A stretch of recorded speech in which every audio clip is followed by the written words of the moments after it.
So the world's a constantly changing place, and it's understood by different people in different ways. So it's vital to get all these different people to come together and think together about new ways of working and ways to solve problems. So games are a great way of getting people to come together like this. So they form a kind of safe, common meeting point where different people can come together and try out different ideas, and then they can take that learning and apply it in the real world.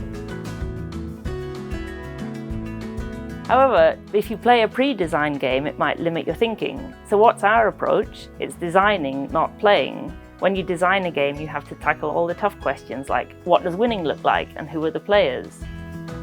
So myself, Joanne Craven, and my colleague Bruce Langford both facilitate these workshops. We've both had a lot of experience designing games, so we can guide people through the process really smoothly.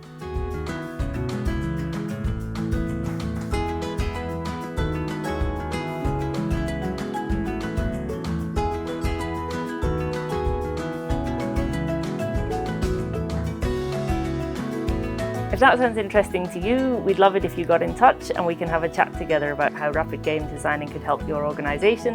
And there's more information at rapidgamesdesign.info.